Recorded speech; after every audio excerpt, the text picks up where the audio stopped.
Who is the greatest basketball player of all time?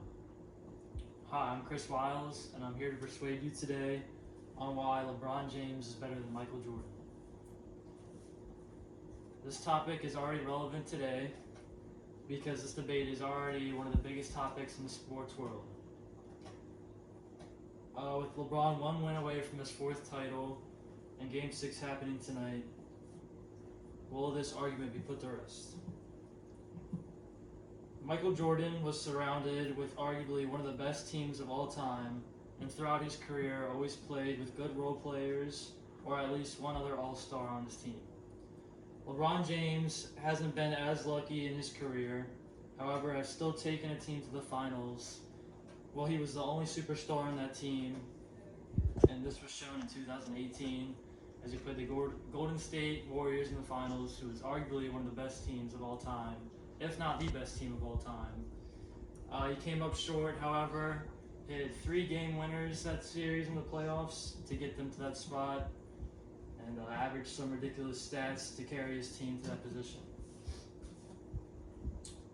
The one thing I always hear from Michael Jordan's fans when having this debate is that Michael Jordan is 6 for 6 in the finals, and LeBron has only won 3, however lost 6 and been to 9 in total so far. This just goes to show why Michael Jordan has always had a better team than LeBron James had. In the past 3 championships that Michael Jordan has won, he averaged 31 points per game, 5 rebounds per game, and 4 assists per game while shooting 45% from the field. While in the last 3 championship series that LeBron has lost, he averaged 35 points per game, 12 rebounds per game, and 10 assists per game, while shooting 51% from the field. All stats higher than Michael Jordan, yet LeBron's team came up short.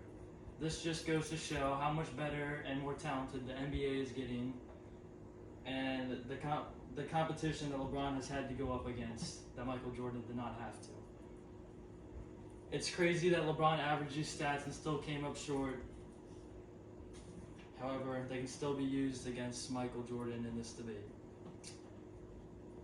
In Nick Wright's article from ESPN.com, he states that LeBron James has had the greatest 5-year run that any NBA or basketball player has ever had in their career. From 2011 to 2016, LeBron won 3 championships. He won 2 with the Heat and 1 with Cleveland, bringing Cleveland their first championship when he came back to them after he left the Heat. In 2016, he won the championship for the Cleveland Cavaliers, coming back from a 3-1 deficit against arguably, if not the greatest team of all time again, which was also the Golden State Warriors, which they were one of the best dynasties of all time, aside from Michael Jordan's team, the Bulls. They had some of the best 3-point shooters ever, and their regular season record was 73-10. They were down 3-1. LeBron had to carry his team on his back to win that championship, and he had the most iconic defensive play of all time, which was his block on Iguodala with a little over a minute left to keep the game tied. His teammate Kyrie Irving then came down to hit a very clutch shot, and then LeBron sealed the game to put him up by 4 with some of the clutchest free throws of his career. Going on from that, my next point is that Michael Jordan never succeeded in the playoffs without Scottie Pippen. In the playoffs, without Scottie Pippen playing in the game, Michael Jordan was 1 of 9 in the games he played, meaning he only won 1 game and he lost 9 without him. This just goes to show that Michael Jordan needed help on his team, and he couldn't provide what he needed to do by himself without another all-star on his team. Also, when Scottie Pippen was in the league, he was in the conversation for top 5 player of all time. My next point is that in 2018, both the player stats were compared when they had played the same amount of games. Was 1,072 games played. Their stats were compared. LeBron averaged higher stats in everything besides shots taken per game and shots made per game. If LeBron would have taken the same amount of shots as Michael Jordan was, it's very likely that he would have had more points because he shot a higher percentage from the field, from both inside the arc and from outside. After that, I have another statement that goes along to show that LeBron James is the clutchest player of all time. And between him and Michael Jordan, it's not even close.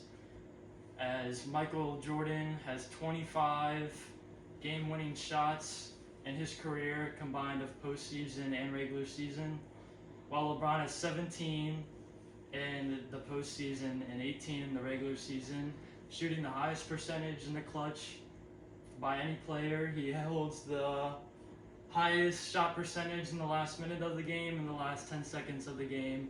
So for sports analysis and for Michael Jordan's fans to say that LeBron is a below average clutch player, it's a very poor statement.